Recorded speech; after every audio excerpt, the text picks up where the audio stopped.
ದಳಪತಿಗಳಿಗೆ ಕಗ್ಗಂಟಾಗಿದೆ ಮಂಡ್ಯ ಲೋಕಸಭಾ ಕ್ಷೇತ್ರ. ಸಕ್ಕರೆ ನಾಡಿನಲ್ಲಿ ನಿಖಿಲ್ ಕುಮಾರಸ್ವಾಮಿ ಕಣಕ್ಕಿಳಿಸೋಕೆ ಹಿಂದೇಟು ಹಾಕ್ತಾ ಇದ್ದಾರೆ. ನೋಡಿ, ಈಗ ಮಂಡ್ಯ ಕಗ್ಗಂಟು ಹೈ ವೋಲ್ಟೇಜ್ ಕ್ಷೇತ್ರ ಖಂಡಿತವಾಗ್ಲೂ ಆಗುತ್ತೆ ಈ ಬಾರಿ 2019 ಆದಂಗೆ. ಆದರೆ ನಿಖಿಲ್ ಅವರು ಕಣಕ್ಕಿಳಿಸಬಹುದಾ ಅಂತ ಹೇಳಿ ಚರ್ಚೆಗಳಿತ್ತು. ಬೇಡ ಅಂತ ಹೇಳ್ತಿದ್ದಾರೆ, ಸಲಹೆಗಳನ್ನು ಕೊಡ್ತಿದ್ದಾರೆ.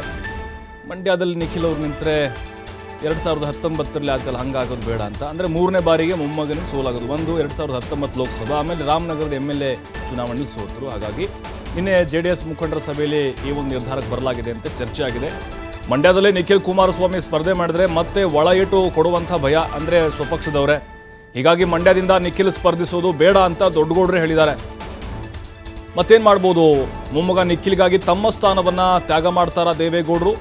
ಮೊಮ್ಮಗ ಪ್ರಜ್ವಲ್ಗಾಗಿ ಮಾಡಿದಂಥ ತ್ಯಾಗ ಹಾಸನ ಬಿಟ್ಕೊಟ್ರಲ್ವಾ, ಅದೇ ರೀತಿ ಲೋಕಸಭೆ ಚುನಾವಣೆ ನಂತರ ನಿಖಿಲ್ಗೆ ರಾಜ್ಯಸಭಾ ಸ್ಥಾನವನ್ನು ಬಿಟ್ಕೊಡೋಕೆ ನಿರ್ಧಾರವನ್ನು ಮಾಡ್ತಾರಾ?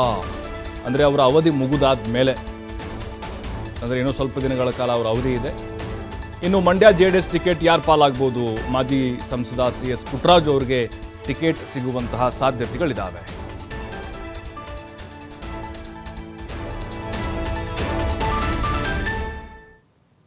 ನೋಡಿ, ಈಗ ಮಂಡ್ಯ ಯಾವ ರೀತಿ ದಳಪತಿಗಳ ಕಗ್ಗಂಟಾಗಿದೆ ಅಂತ ಹೇಳಿದ್ರೆ, ಒಂದು ಟಿಕೆಟ್ ಫೈನಲ್ ಮಾಡೋದು ಕೂಡ ಅದಷ್ಟೇ ಗೊಂದಲ ಉಳಿತಾ ಇದೆ. ಈಗ CS ಪುಟ್ಟರಾಜು ಅವರಿಗೆ ಟಿಕೆಟ್ ಕೊಟ್ಟರೆ ಅವರು ಸೋಲಿ ಗೆಲ್ಲಿ ಅನ್ನುವಂಥ ಮಾನದಂಡಗಳು. ಅಲ್ಲಿ ನಿಖಿಲ್ ಅವ್ರನ್ನ ಕಣಕ್ಕಿಳಿಸಿದರೆ ಒಳ ಏಟು. 2019 ಏಟು ಆಲ್ರೆಡಿ ತಿಂದಿದ್ದಾರೆ ನಿಖಿಲ್. ಕಾಂಗ್ರೆಸ್ನವರು ಸಹಾಯಕ್ಕೆ ಬರಲಿಲ್ಲ, ಅಲ್ಲಿ JDSನವರು ಕೂಡ ಅವ್ರಿಗೆ ಒಳ ಏಟನ್ನು ಕೊಟ್ಟರು. ಸುಮಲತಾ ಅವ್ರಿಗೆ ಸಪೋರ್ಟ್ ಮಾಡಿದ್ರು ಅವರು. ಬಟ್ ಪರಿಸ್ಥಿತಿ ಈಗ ಆಗಿನ ಥರ ಇಲ್ಲ ಬಿಡಿ. ಬಟ್ ಇಲ್ಲದೇ ಇದ್ದರೂ ಕೂಡ ಈಗ ಸುಮಲತಾ ಮತ್ತು ಪಕ್ಷೇತರವಾಗಿ ನಿಂತುಬಿಟ್ರೆ ಖಂಡಿತವಾಗ್ಲೂ ಎಫೆಕ್ಟ್ ಆಗುತ್ತೆ. ಈಗ JDSನವರು ಮತ್ತು ನಿಖಿಲ್ ಕುಮಾರಸ್ವಾಮಿ ಅವರು ಸ್ಪರ್ಧೆಯನ್ನು ಬಯಸ್ತಾ ಇದ್ದಾರೆ. ಆದರೆ ಅಲ್ಲಿ BJಪಿಯವರು ಸಪೋರ್ಟ್ ಮಾಡಬೇಕಲ್ವಾ? ಈಗ ಮೈತ್ರಿ ದೋಸ್ತಿಗಳಾಗಿದ್ದಾರೆ.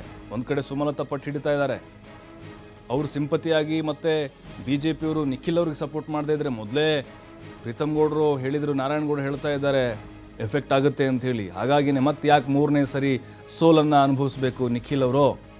ಆ ಮುಜುಗರ ಬೇಡವೇ ಬೇಡ. ಈಗ ಆಲ್ರೆಡಿ 2 ಸೋಲು ಕಂಡಿದ್ದಾರೆ. ಒಂದು ರಾಮನಗರದ್ದು, ಇನ್ನೊಂದು 2019 ಲೋಕಸಭಾ ಚುನಾವಣೆಯಲ್ಲಿ. ದೇವೇಗೌಡರು ಆ ರೀತಿ ಪ್ಲ್ಯಾನ್ ಮಾಡಿದ್ದಾರೆ. ಮತ್ತಷ್ಟು ಮಾಹಿತಿ LN ಸ್ವಾಮಿ ನೀಡ್ತಾರೆ. LN ಸ್ವಾಮಿ, ಗಮನಿಸ್ತಾ ಇದ್ದೀವಿ ಮಂಡ್ಯ ದೊಡ್ಡ ತಲೆನೋವಾಗಿ ಪರಿಣಮಿಸ್ತಾ ಇದೆ ದಳಪತಿಗಳಿಗೆ. ಬಟ್ ಈಗ ನಿಖಿಲ್ ಅವರಿಗೆ ಮುಜುಗರ ಉಂಟಾಗೋದು ಬೇಡ ಅನ್ನುವಂಥ ನಿಟ್ಟಿನಲ್ಲಿ, ಎಚ್ಚರಿಕೆಯನ್ನು ಹೆಜ್ಜೆ ಇಡುವಂಥ ನಿಟ್ಟಿನಲ್ಲಿ ದೇವೇಗೌಡರು ಪ್ಲ್ಯಾನ್ ಮಾಡ್ತಾ ಇದ್ದಾರಾ? ರಾಜ್ಯಸಭೆಯನ್ನು ಸ್ಥಾನವನ್ನು ಬಿಟ್ಕೊಡುವಂಥ ಸಾಧ್ಯತೆಗಳು ಎಷ್ಟರ ಮಟ್ಟಿಗಿದೆ ಅಂತೇಳಿ?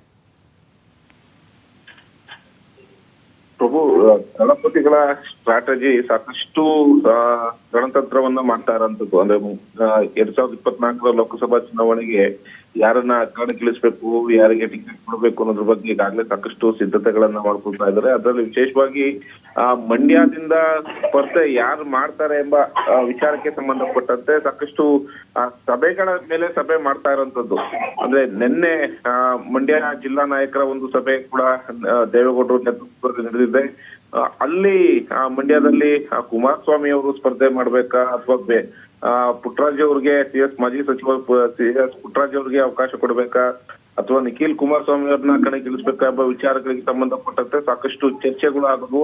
ಮಂಡ್ಯ ಜಿಲ್ಲಾ ನಾಯಕರು ಕೂಡ ಕುಮಾರಸ್ವಾಮಿ ಅಥವಾ ನಿಖಿಲ್ ಕುಮಾರಸ್ವಾಮಿ ಅವರನ್ನ ಕಣಕ್ಕಿಳಿಸ್ಬೇಕು ಎಂಬ ಒತ್ತಡವನ್ನ ಮಾಜಿ ಪ್ರಧಾನಿ ದೇವೇಗೌಡರ ಮೇಲೆ ಹಾಕಿರುವಂತದ್ದು.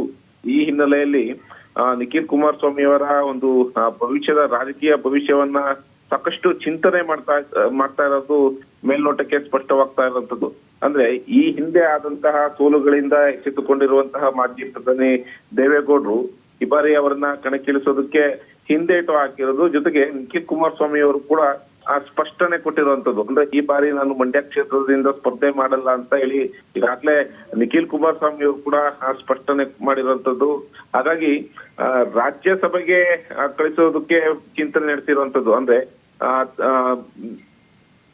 ಲೋಕಸಭಾ ಚುನಾವಣೆಯ ನಂತರ ನಿಖಿಲ್ ಕುಮಾರಸ್ವಾಮಿ ಅವರಿಗೆ ರಾಜ್ಯಸಭಾ ಸ್ಥಾನ ಬಿಟ್ಕೊಡಲು ದೇವೇಗೌಡರು ನಿರ್ಧಾರ ಮಾಡಿರೋಂಥದ್ದು. ಅಂದ್ರೆ ತಮ್ಮ ಸ್ಥಾನ ಖಾಲಿಯಾದ ನಂತರ ಅದಕ್ಕೆ ನಿಖಿಲ್ ಕುಮಾರಸ್ವಾಮಿ ಅವರ ಒಂದು ಸ್ಪರ್ಧೆ ಬಗ್ಗೆ ಬಿಜೆಪಿ ಹೈಕಮಾಂಡ್ ನಾಯಕರ ಜೊತೆ ಒಂದು ಮಾತುಕತೆ ನಡೆಸುವ ಸಾಧ್ಯತೆಗಳು ಇದೆ. ಯಾಕೆಂದ್ರೆ ಈ ಹಿಂದೆ ಆಗಿದಂತಹ ಲೆಕ್ಕಾಚಾರಗಳನ್ನ ದೇವೇಗೌಡರು ಸಾಕಷ್ಟು ಒಂದು ತಂತ್ರಗಳನ್ನ ಮಾಡುತ್ತಿರುವಂತದ್ದು, ಲೆಕ್ಕಾಚಾರಗಳನ್ನ ಮಾಡಿಕೊಂಡು ಮುಂದಿನ ರಾಜಕೀಯ ಭವಿಷ್ಯಕ್ಕೆ ಒಂದು ವೇದಿಕೆ ಸೃಷ್ಟಿ ಮಾಡಲು ದೇವೇಗೌಡರು ನಿರ್ಧಾರ ಮಾಡಿರುವಂತದ್ದು. ಹಾಗಾಗಿ ಮಂಡ್ಯ ಸ್ಪರ್ಧೆ ಬಗ್ಗೆ ಒಂದು ಸ್ಪಷ್ಟನೆ, ಅಂದ್ರೆ ದೇವೇಗೌಡರು ಕೂಡ ಸ್ಪಷ್ಟನೆ ಕೊಟ್ಟಿರೋದು ಹಾಗೂ ನಿಖಿಲ್ ಕುಮಾರಸ್ವಾಮಿ ಅವರು ಕೂಡ ಸ್ಪಷ್ಟನೆ ಕೊಟ್ಟಿರುವಂತದ್ದು. ನಾವು ಮಂಡ್ಯದಿಂದ ಸ್ಪರ್ಧೆ ಮಾಡೋದಿಲ್ಲ ನಿಖಿಲ್ ಎಂಬುದರ ಬಗ್ಗೆ ಸ್ಪಷ್ಟನೆ ಆಗಿದೆ. ಹಾಗಾಗಿ ಮೊಮ್ಮಗನಿಗಾಗಿ ಅಂದ್ರೆ ಪ್ರಜ್ವಲ್ ರೇವಣ್ಣ ಅವರಿಗೆ ಕೊಟ್ಟಂತಹ ಒಂದು ಸ್ಥಾನವನ್ನೇ ಮತ್ತೆ ಅಷ್ಟು ಅವಕಾಶವನ್ನ ನಿಖಿಲ್ ಕುಮಾರಸ್ವಾಮಿ ಅವರು ಕೊಡೋದಕ್ಕೆ ಮಾಜಿ ಪ್ರಧಾನಿ ದೇವೇಗೌಡರು ಚಿಂತನೆ ನಡೆಸಿರುವಂತದ್ದು. ಒಂದು ಕಡೆ ಹಾಸನದಲ್ಲಿ ಅವರಿಗೆ ಸ್ಥಾನ ತ್ಯಾಗ ಮಾಡಿಕೊಟ್ಟ ಹಾಗೆ ಇಲ್ಲಿ ರಾಜ್ಯಸಭೆಗೆ ಕಳಿಸುವುದರ ಮೂಲಕ ಅವರ ಒಂದು ರಾಜಕೀಯ ಭವಿಷ್ಯವನ್ನ ನಿರ್ಮಾಣ ಮಾಡೋದಕ್ಕೆ, ರಾಜಕೀಯ ಭವಿಷ್ಯವನ್ನ ಕಟ್ಟಿಕೊಡೋದಕ್ಕೆ ದೇವೇಗೌಡರು ಮುಂದಾಗಿರುವಂತದ್ದು. ಪ್ರಭು, ಥ್ಯಾಂಕ್ ಯು ವೆಲನ್ ಸ್ವಾಮಿ ಮಾಹಿತಿಗಾಗಿ.